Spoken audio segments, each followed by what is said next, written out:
Deuteronomy 21 gives us much more information about how these female captives from war were to be treated. They were treated with a great deal of respect and dignity and freedom of choice. The man now goes to the woman to propose marriage to her. And again, if the woman decides that she will not have him, she is absolutely free to walk away. I'm sorry, folks, but this is utterly unforgivable. You cannot explain away the dishonesty here. You cannot charitably interpret it as a difference of opinion or a difference of intuition. These claims are absolutely and categorically false. And some of the evidence of their falsehood is contained in this apologist's very own video. Tide goes in, tide goes out. Never a miscommunication. You can't explain that. Evolution is a religion. If there is just one chance in a million that this is true, it's worth believing. Thank you to my patrons. Your generosity and commitment to my work is astonishing. Please consider becoming a patron today. Simply click the link in the description below. Thank you. Hey everybody, Magic Skeptic here, and you're all very welcome to another episode of When Theists Fail. Up for today is the topic that every apologist loves to lie about and evade, namely slavery. Does the Bible sanction and or recommend slavery? I think the answer to those questions is pretty damn obvious. All you need is a set of eyes and a capacity to read in order to discover this truth for yourself. But if you listen to apologists on these questions, you get a cavalcade of evasions and fallacies and sheer lies. Friend, there's nothing in the Bible that is pro-slavery. First of all, what's the Old Testament story about God liberating the Israelites from slavery of Pharaoh? So this was really a form of indentured servanthood. It wasn't slavery as we think of that term. This was actually an anti-poverty program. Is slavery wrong? Absolutely yes. Does the Bible say it's wrong? Absolutely yes. Please tell me where. It starts in Genesis chapter 1. God created man in his own image. In the image of God he created him. Male and female he created them. Deuteronomy 21 gives us much more information about how these female captives from war were to be treated. They were treated with a great deal of respect and dignity and freedom of choice. In some sense, we should be grateful that apologists are desperately trying to avoid the obvious conclusion that the Bible sanctions and or recommends slavery. Why? Because this demonstrates that these apologists are more moral than the text that they worship, and that's a good thing. I would be more concerned if these apologists defended these passages, suggesting that slavery is in fact a good thing, a moral thing, precisely because God has allowed it. But that said, I think it's important to hold apologists' feet to the fire on these questions. They shouldn't be allowed to evade. They shouldn't be allowed to engage in interpretive acrobatics. They should be held to account. And to that end, we're going to take a look at Numbers 31 today, and one particular apologist's attempt to lie, deceive, and misrepresent. Numbers 31 is arguably one of the most disgusting chapters in the Bible. Its infamy is rooted in the fact that it not only accepts slavery, but downright recommends sexual slavery. For those who don't know, these passages concern the Israelite army and the instructions that are given to them after they defeat the Midianites. And those instructions make for some very unpleasant reading, so much so that apologists have tried their best to twist, conceal, camouflage, and ultimately explain away the relevant injunctions. But before we get on to one such apologist, I believe it's worth quoting Numbers 31 at length so that we all know what we're dealing with here. And I quote, "The Israelites captured the Midianite women and children and took all the Midianite herds, flocks, and goods as plunder. They burned all the towns where the Midianites had settled, as well as all their camps. They took all the plunder and spoils, including the people and animals, and brought the captives, spoils and plunder to Moses and Eleazar the priest, and the Israelite assembly at their camp on the plains of Moab, by the Jordan across from Jericho. Moses, Eleazar the priest, and all the leaders of the community went to meet them outside the camp.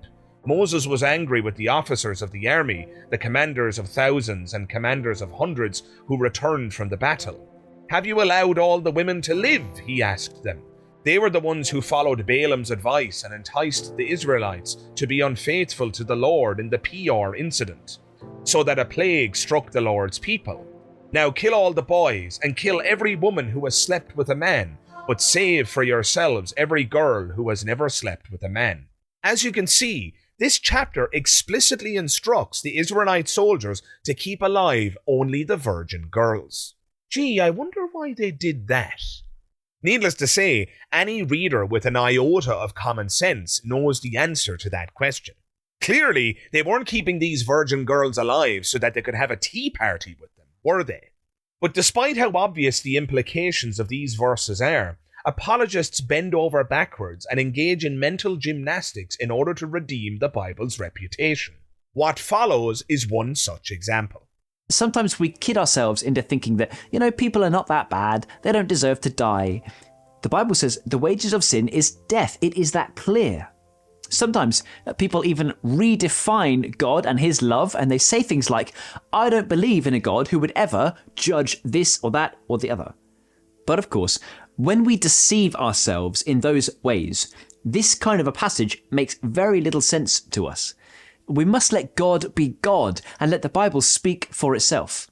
Agreed. Let's let the Bible speak for itself. In other words, let's not imbue any particular verse with some kind of tortured reinterpretation. Let's not obfuscate, camouflage, or deceive. At this juncture, one would be forgiven for assuming that this apologist and I are in complete agreement.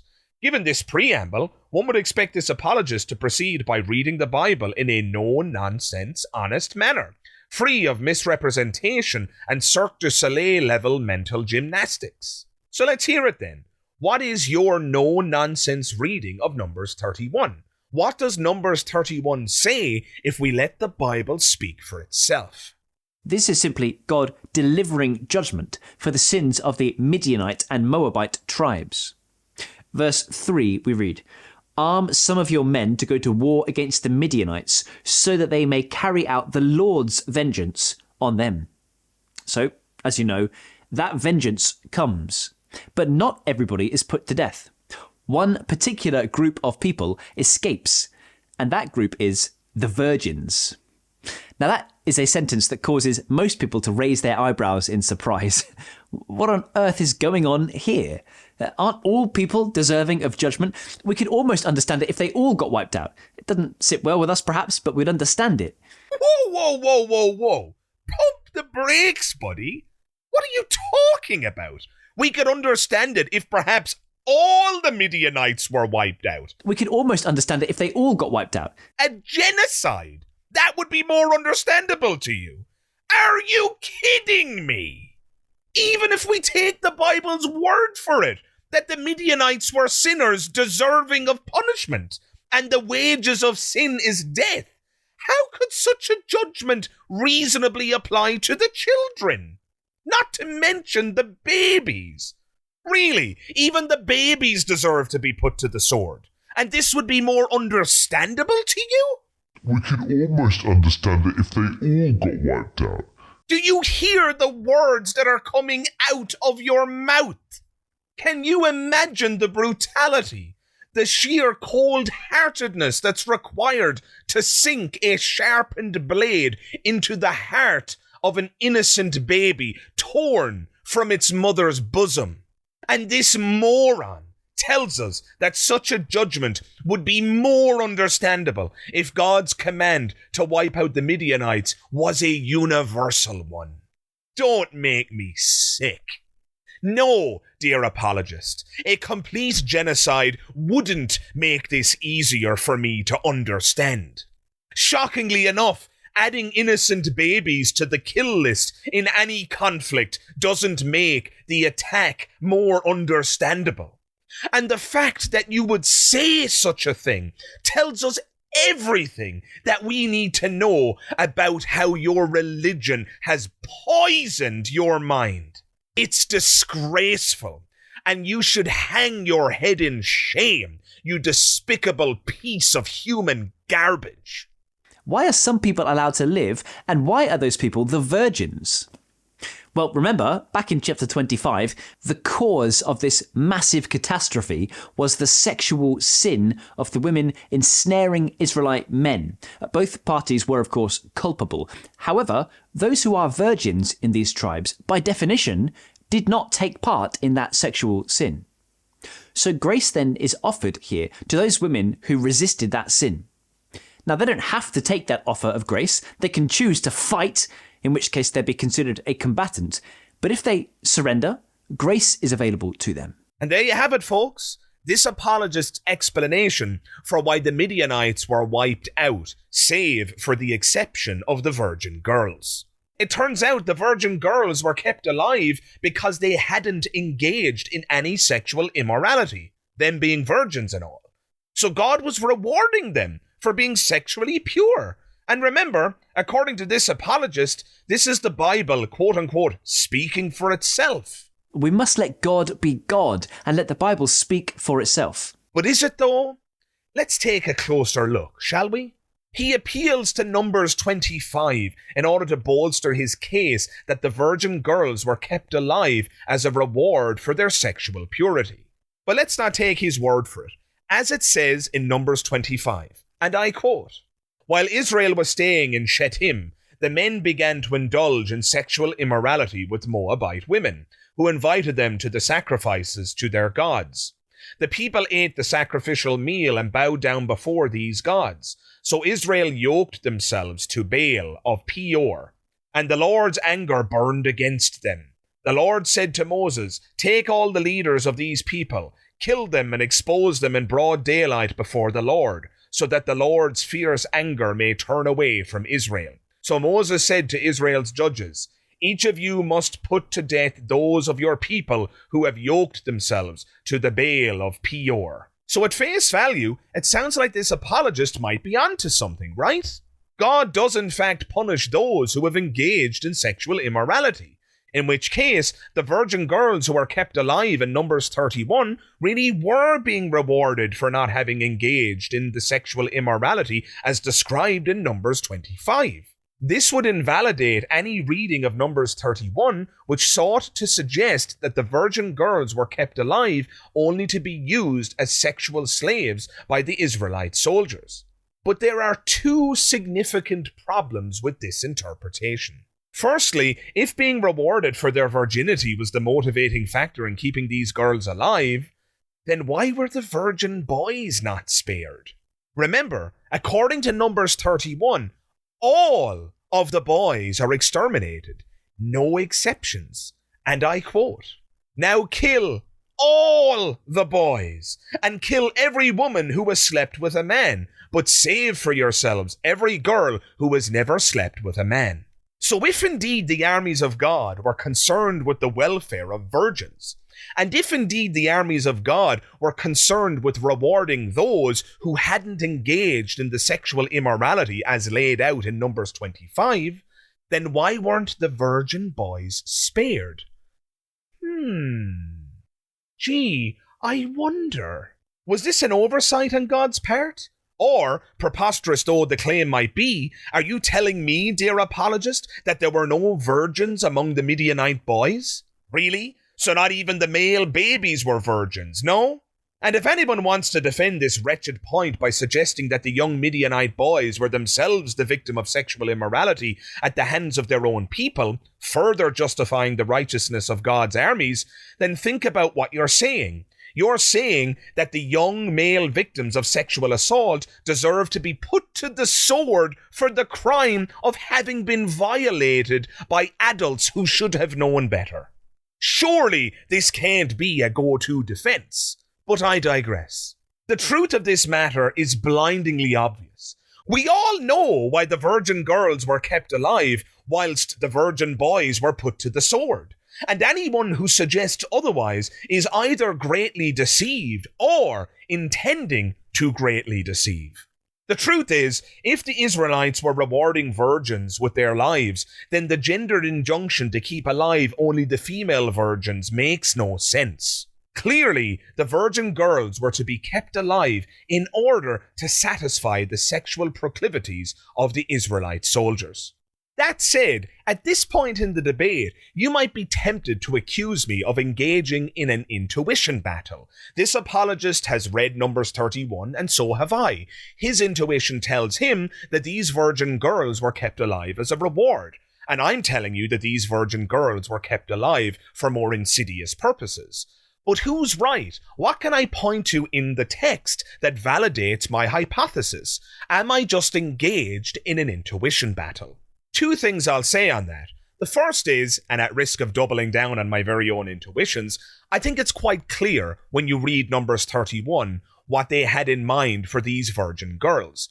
But if my intuitions don't map onto yours and you feel differently about the text, the Bible says more on the matter. In fact, I would argue that the Bible makes its position on sexual slavery crystal clear in the book of Deuteronomy. Where in Deuteronomy, you might ask? Oh, it's in the section that lays out the precise rules for marrying captive women. And I quote, "Marrying a captive woman. When you go to a war against your enemies, and the Lord your God delivers them into your hands, and you take captives, if you notice among the captives a beautiful woman, and are attracted to her, you may take her as your wife. Bring her into your home and have her shave her head, trim her nails, and put aside the clothes she was wearing when captured. After she has lived in your house and mourned her father and mother for a full month, then you may go to her and be her husband, and she shall be your wife. If you are not pleased with her, let her go wherever she wishes. You must not sell her or treat her as a slave, since you have dishonored her."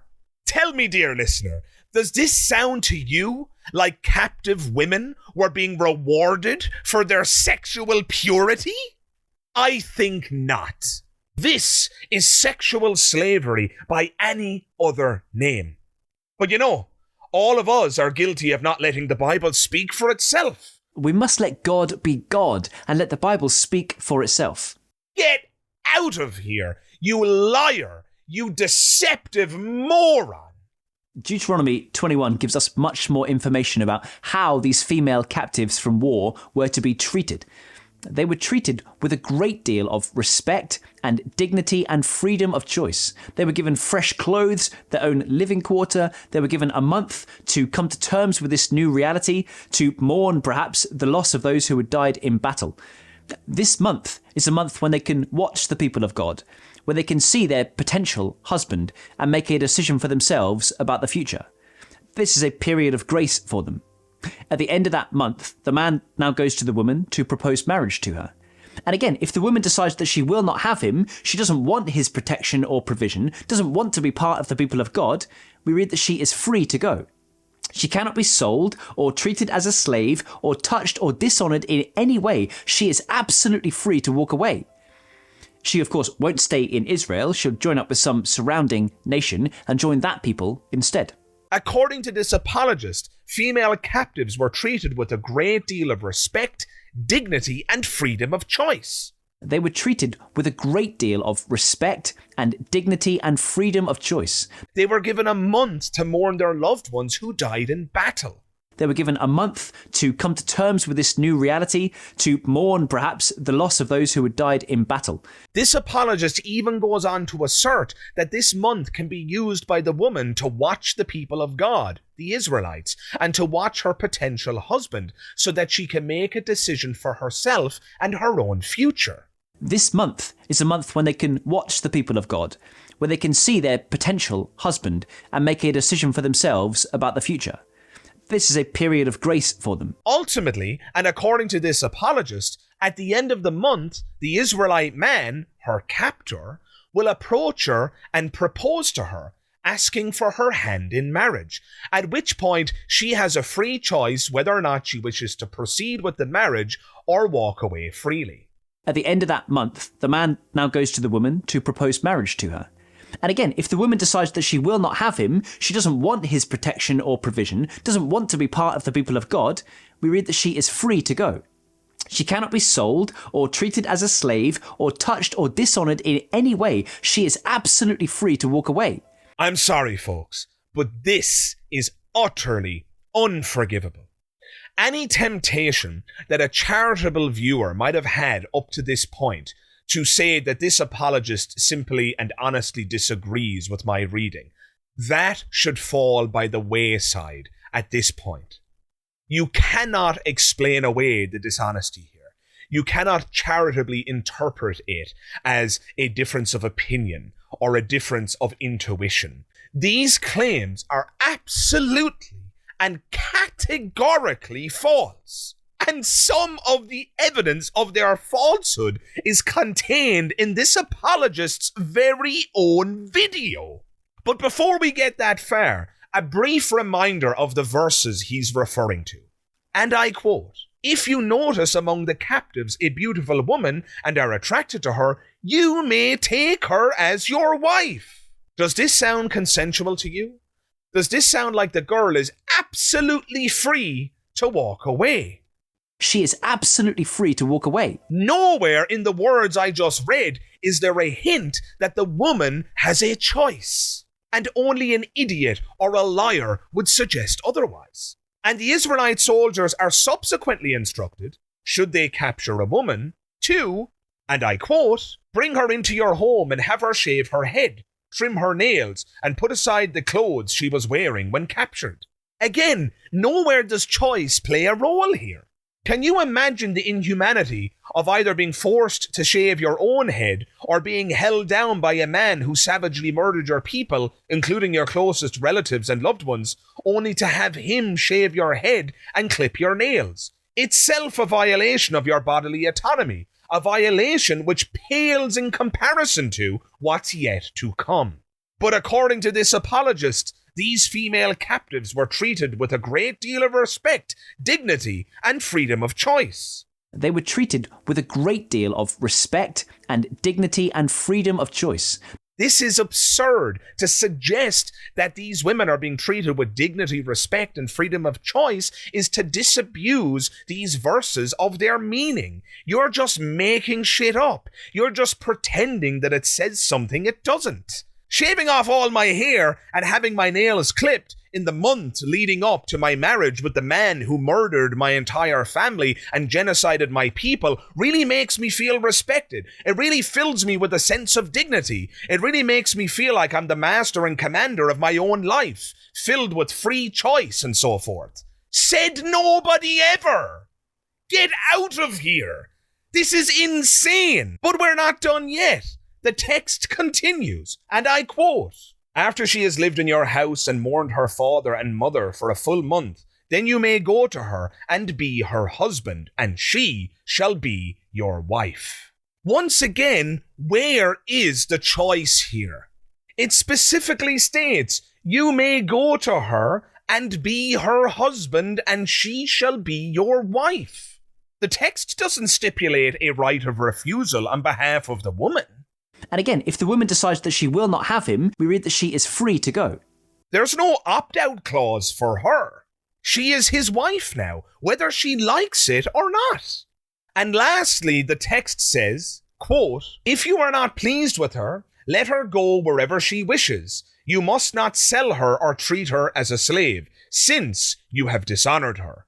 What makes this verse so relevant is that this was the verse that the apologist decided to show in his video, claiming that said verse serves as evidence for the claim that the female captive is absolutely free to walk away. She is absolutely free to walk away. But again, I ask you, which of us is letting the Bible speak for itself?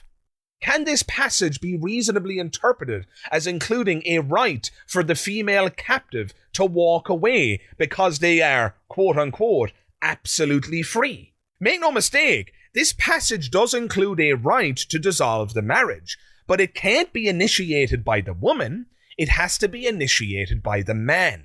Quote, if you, the male, are not pleased with her, the female captive, let her go wherever she wishes. You must not sell her or treat her as a slave, since you have dishonored her. In other words, if the male decides, after having sexually assaulted this woman, that he's not pleased with her, then he can dissolve the marriage. Yet, according to this apologist, these verses demonstrate that female captives were treated with a great deal of dignity, respect, and freedom of choice. Female captives were absolutely free to walk away, no less. She is absolutely free to walk away. This is sophistry, plain and simple. And the fact that this apologist can say these things with a big smile on his face is utterly vile.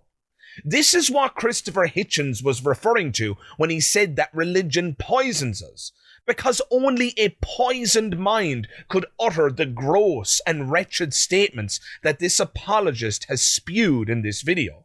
I'll say this much. If Christians really do believe that the treatment of captive women as laid out in Numbers and Deuteronomy is conducive to respect, dignity, and freedom of choice, then both Christianity and Christians more specifically are rotten to the core.